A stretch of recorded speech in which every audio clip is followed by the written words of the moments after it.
Madame, Monsieur, bonsoir et bienvenue dans le 20h de TFM. Dans l'actualité de ce jeudi, journée de tension à Dakar. Le procès Ousmane Sonko Mame Mbaye Niang renvoyé à la demande du bâtonnier de l'ordre des avocats selon le juge. Le leader de PASTEF ramené à son domicile à bord d'un véhicule des forces de l'ordre.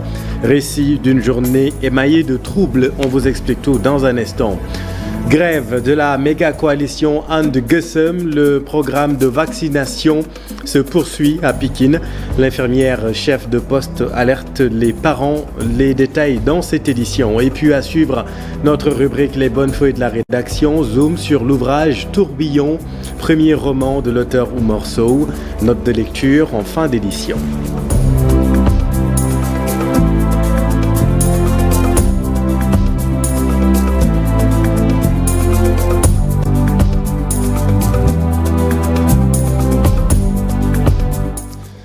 Ce sera le dimanche 25 février 2024, l'élection présidentielle au Sénégal.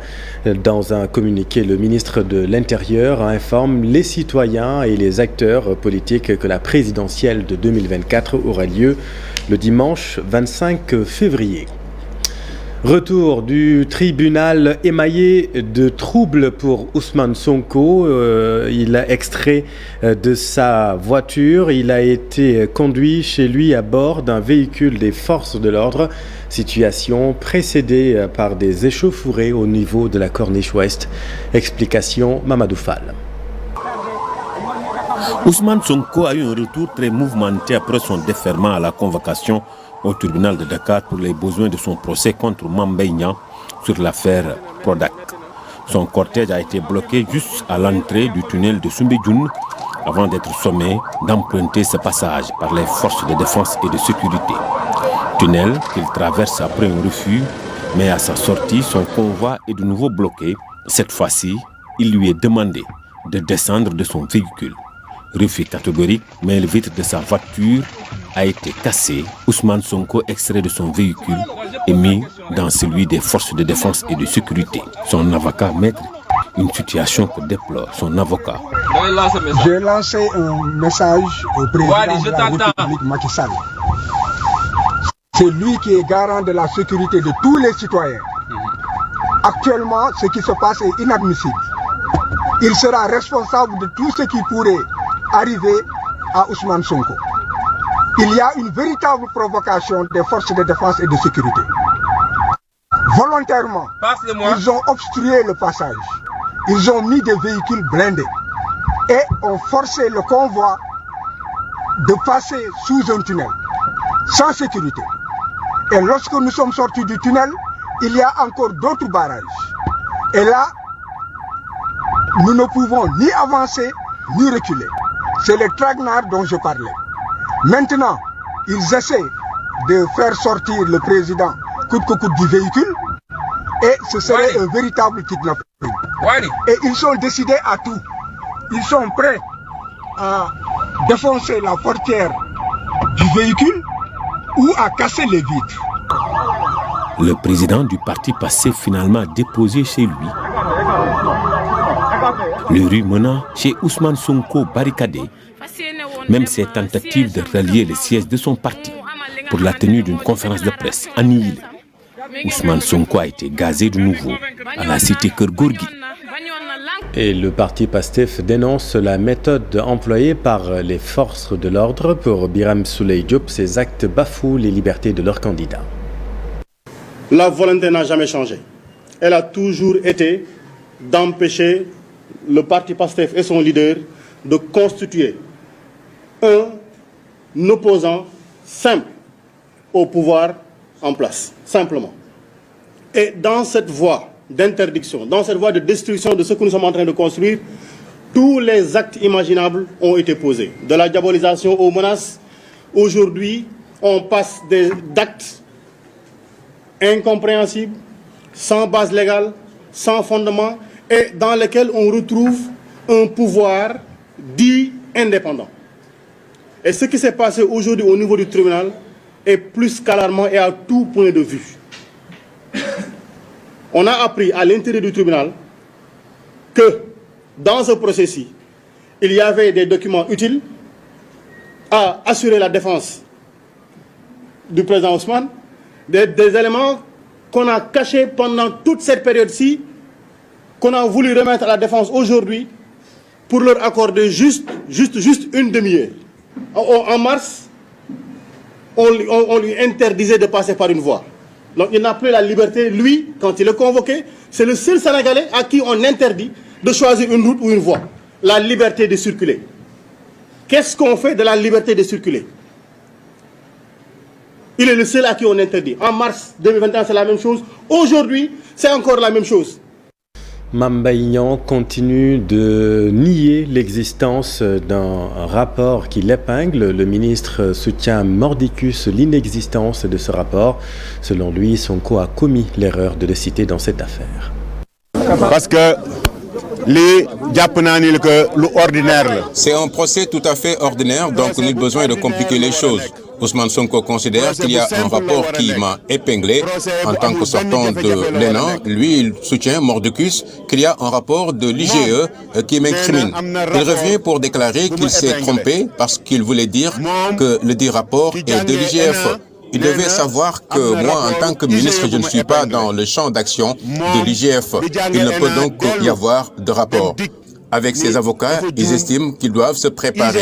Cela n'en vaut pas la peine. De grâce qu'ils montrent le rapport dont ils parlent, et dans ce cas, je n'aurai même pas besoin d'avocat pour me défendre. Le procès pour diffamation qui oppose les deux hommes politiques a été renvoyé au 16 mars prochain. Renvoi à la demande du bâtonnier de l'ordre des avocats selon le juge. Explication à Habib Faye. Il est à nouveau renvoyé. Le procès Ousmane Sonko, Mame Mbaye Niang est loin de connaître son épilogue. Avant 8h30, heure du démarrage des audiences, le ministre est sur place et c'est vers 10h18 que son protagoniste entre dans la salle 3 du tribunal de Dakar. Le juge, après avoir renvoyé les dossiers qui précèdent celui des hommes publics, laisse la parole aux avocats de faire leur plaidoirie. La défense demande aussitôt renvoi jusqu'au 18 mai. Mais la partie civile pose son veto ainsi que le procureur. Les échanges deviennent alors houleux dans la salle d'audience. Chaque partie tire de son côté. La partie civile estime que l'affaire est en état de recevoir un jugement. Cependant, la défense campe sur sa position et invite le juge à lui accorder du temps pour pouvoir rassembler tous les documents afin d'être en mesure de défendre son client. Il a fallu au juge une pause de 30 minutes pour donner son verdict. 16 mars est retenu pour la tenue du procès. Le maire de Ziguinchor, vêtu d'un boubou bleu, est poursuivi pour diffamation, injure publique et faux et usage de faux dans un document administratif. À la sortie du tribunal, des souteneurs du leader de Yewwi Askan Wi ont scandé son nom, accompagné d'applaudissements.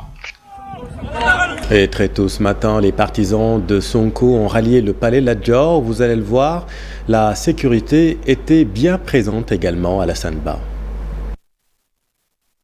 Ils ont fait le déplacement, les partisans du leader du PASTEF, comme l'avait souhaité Ousmane Sonko. Venus pour soutenir le maire de Ziguinchor, ces jeunes ont très tôt été évacués de la salle d'audience du tribunal de Dakar.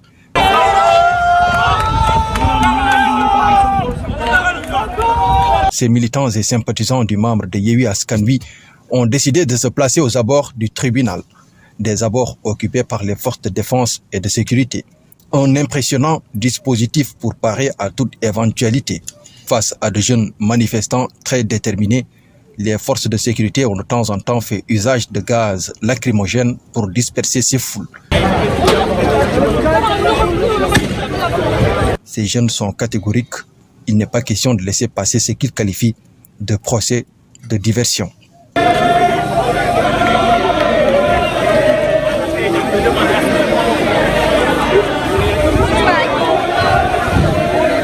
L'appel à la paix du président de Kadomak. Kadomak dénonce les propos irrespectueux à l'endroit des chefs religieux. Ils invitent à la sérénité les hommes politiques. Mamadou Ba est avec notre équipe à Thiès.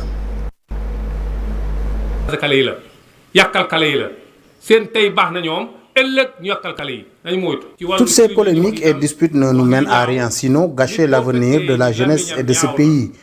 Ceux qui le font, c'est parce qu'ils ont réussi. Je vois les attaques contre nos chefs religieux, c'est quelque chose que le groupe Kadoumak dénonce. Maintenant, les gens ne disent que du mal des autres, sans distinction. Ce qui me pousse à dire que ce pays est malade. Arrêtons la médisance, la méchanceté et le mensonge. Cela ne nous mène à rien. Nous appelons tout le monde à la raison et à préserver cette paix sociale dans ce pays. Les politiques sont dans leur rôle, nous aussi nous sommes dans le nôtre. Nous appelons donc tous à la retenue et à la sérénité.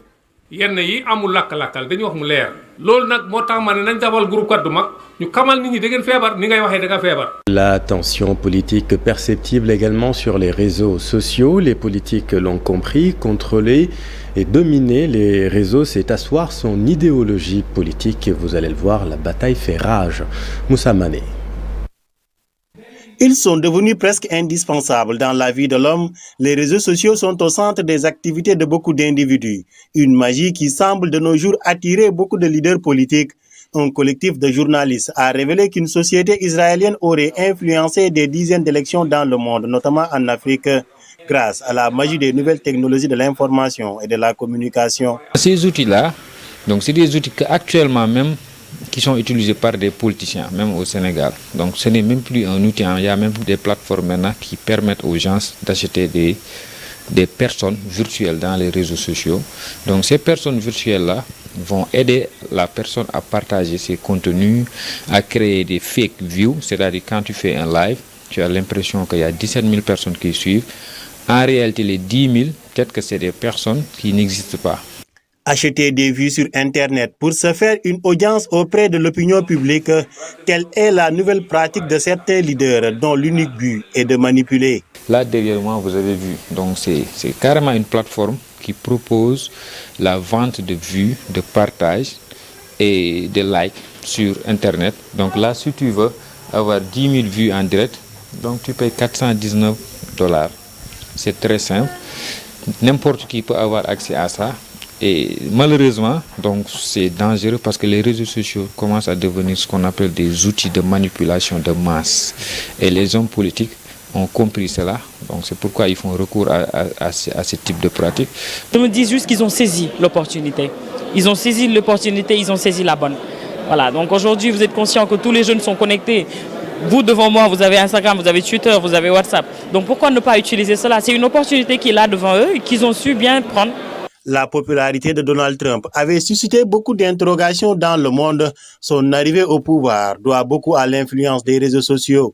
On se rappelle bien que le propriétaire de Facebook avait été convoqué par le Congrès américain parce qu'il avait vendu des données des Américains à une société qu'on appelle Cambridge Analytica. C'est une société d'analyse de données.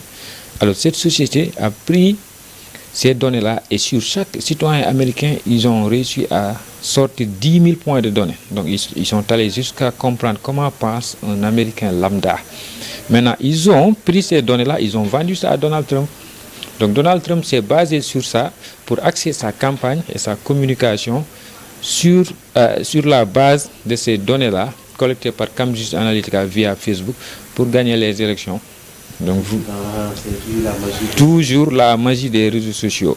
Et Hillary Clinton a vu sa popularité baisser parce qu'il y avait une fuite au niveau de ses adresses mail. Vous voyez, toujours dans le même sillage du numérique. Tout ceci constitue une véritable armée virtuelle avec des milliers de faux comptes sur les réseaux sociaux grâce à leur logiciel redoutable. Toute autre chose, grève de la méga coalition And Gueusseum. L'infirmière chef de poste de l'hôpital de Dominique de Pikine appelle les parents à amener leurs enfants pour la vaccination. Selon l'infirmière, il y a des agents de santé qui ne sont pas grève, n'étant pas syndiqués.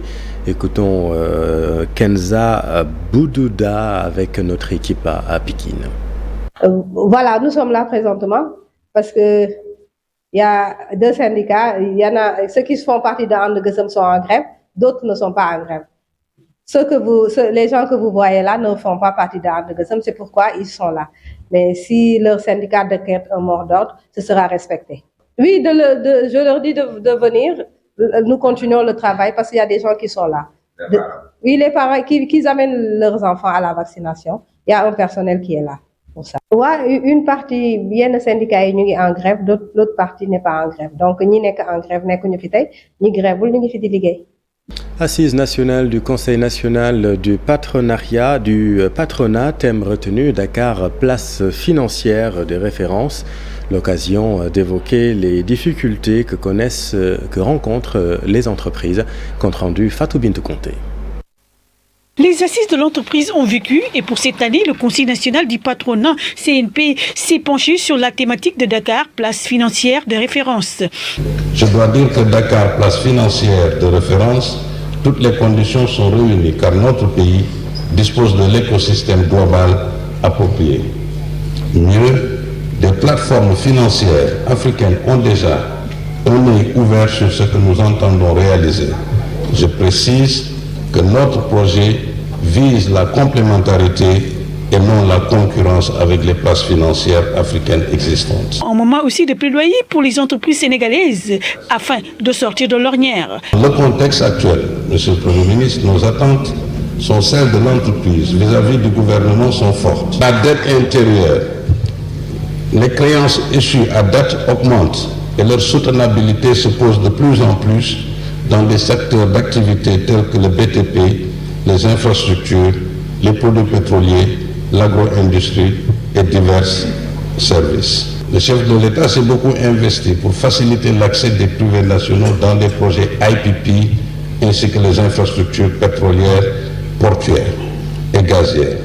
Nous plaidons pour l'élargissement du contenu local dans les secteurs aussi porteurs que stratégiques comme l'énergie, les infrastructures, l'industrie pharmaceutique, etc. Et pourquoi pas mettre sur pied une loi sur le contenu local? Nous proposons au gouvernement la mise en place d'une loi générale sur le contenu local, permettant ensuite les déclinaisons réglementaires et juridiques en fonction de la nature de tel ou tel secteur d'activité ou produit ciblé. Des propositions qui, pour le Premier ministre Amadouba, méritent réflexion. Une réforme de grande envergure sera entreprise incessamment. L'objectif de la réforme sera d'améliorer la simplicité. Pourquoi pas ne pas arriver à une baisse de certains impôts. Je pense que nous nous réjouissons de voir de plus en plus le secteur privé sénégalais s'attaquer au secteur de l'énergie. Lors de cette grande rencontre de l'entreprise, les trophées ont été donnés à celles qui se sont distinguées. Parmi elles figurent les cimenteries d'Angouté. Merci Fat Bintou. Religion, Magal de Kazou Rajab, les secteurs de la sécurité, la santé et l'assainissement passés au peigne fin. À quelques jours de la célébration de l'événement, les engagements pris par les chefs de service sont plus que rassurants pour les autorités religieuses. Pape Balagaï Talassamp. Tout est fin prêt pour la réussite de l'édition 2023 du Magal Kazou Rajab. Les secteurs prioritaires passés au peigne fin, le préfet de Mbacké Amedoune Diop rassure par rapport aux engagements pris par les différents chefs de service. Les forces de défense et de sécurité ont déjà pris les dispositions pour aussi bien la couverture en hommes, en matériel du Magal et aussi bien la police que la gendarmerie sont fin prêts pour quand même accompagner tout ce processus-là. Pour la question de l'eau et de l'assainissement, un dispositif d'appoint va permettre de répondre aux besoins des populations avant, pendant et après le Magal, souligne le préfet. Pour l'approvisionnement en eau, les 12 forages qui sont directement utilisés lors de ce Magal sont tous fonctionnels. C'est vrai qu'une mise à niveau sera faite pour d'autres forages, mais quand même, les dispositions sont prises pour un bon approvisionnement en eau pour le Magal. En plus de ces forages qui seront mis à niveau, mais il y a la mise à disposition de camions-citernes et également de bâches à eau. Satisfait des engagements pris par les différents chefs de service, Serigne Ahmed Badawi Mbacké, représentant de Serigne Abdou Fatah Mbacké, Ibn Serigne Fallou, sensibilise les transporteurs tout de même. Vu la dimension du Magal de Kazou Rajab, nous sommes tenus d'avoir un plan de circulation avec les forces de défense et de sécurité. C'est donc pour mieux sécuriser les pèlerins, mais nous pouvons leur faire part des complaintes des populations et riverains. Le Magal Kazou Rajab commémorant la venue au monde du deuxième calife de Serigne Touba Khadim Rassoul, des milliers de pèlerins sont attendus dans la ville sainte de Touba le 17 février prochain. Merci Pabala. Venons-en à notre rubrique Les bonnes feuilles de la rédaction. On s'intéresse à l'ouvrage Tourbillon. C'est le premier roman de l'auteur Oumar Sow. Note de lecture, Ibou Diouf. Tourbillon, tel un orage raté qui balaie tout sur son passage. Une conception sous forme de médiation et de bouillonnement social. Il est question de politique, de l'émigration clandestine, de la trahison aussi. Le personnage principal, c'est Sira. C'est une jeune fille qui était à l'école élémentaire et qui revenait de devenir une magistrate parce qu'elle détestait l'injustice. Alors elle était avec sa camarade de classe, Dibile. Elle se nourrissait des rêves comme toutes les jeunes filles d'aujourd'hui. Alors Dibile, sa camarade de classe, quant à elle, voulait être une enseignante comme Madame Barakissa. Et malheureusement, ses études ont été interrompues par sa mère qui voulait la donner en mariage forcé et précoce à l'âge de 12 ans. Tourbillon, le premier roman d'Oumar Sow, évoque le devoir de mémoire et d'universalisation des cultures. J'ai écrit le roman pendant plus de 10 ans presque et je n'avais pas de titre. Alors un jour, j'étais parti au village à Tigérayéné, dans la région de Matam. Alors qu'on était en famille, soudain apparut un vent qui tournait sur lui-même. Avant même qu'on ne finisse de prendre nos affaires, le vent nous avait envahis. Alors il a emporté nos bagages, et ainsi de suite. Je l'ai regardé d'un œil attentif. C'est en ce moment-là que j'ai eu l'inspiration. Le professeur de français évoque une histoire bouleversante qui va au-delà du personnage principal et transcende les générations, puisque la fille sera frappée par le même sort que la mère. Le message, c'est le cri d'une jeune fille qui a été torturée dans son fort intérieur. Donc, à travers elle, c'est toutes les jeunes filles qui sont victimes des pratiques de société, n'est-ce pas, et qui n'ont pas de voix. Tourbillon, il est question de politique, d'immigration clandestine, de trahison, entre autres thématiques abordées. Oumar Sow, dans son livre, fait un rappel du devoir de mémoire et de l'absolue nécessité de s'adapter à la réalité quotidienne dans un contexte d'universalisation des cultures. Merci beaucoup. Fenêtre sur le monde dans l'actualité internationale. La France, le Bénin et la Côte d'Ivoire qui a finalement rouvert ses frontières terrestres fermées, vous le savez, depuis mars 2020 pour contenir la transmission Covid-19. Le récit de Daniel Diouf. Réouverture des frontières terrestres de la Côte d'Ivoire ce jeudi. Elles étaient fermées depuis le 22 mars 2020 pour lutter contre la propagation du Covid-19. La fermeture des frontières terrestres levée en raison de l'évolution sanitaire et économique favorable, indique le Conseil des ministres. Cette décision vise à mettre fin aux voies de passage clandestins et réorienter les voyageurs vers les passages officiels. Jusque-là, ces voyageurs empruntaient des pistes non surveillées.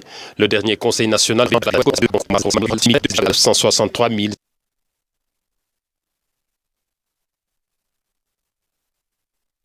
Petit souci technique avec ce sujet. L'actualité internationale revient donc demain avec Daniel Diouf. C'est la fin de cette édition. Merci infiniment de l'avoir suivi. L'info continue dans un instant avec Binta Diallo et son invité pour la dernière partie de Soir d'Info. Restez avec nous. Vous êtes au bon endroit. Bonne soirée.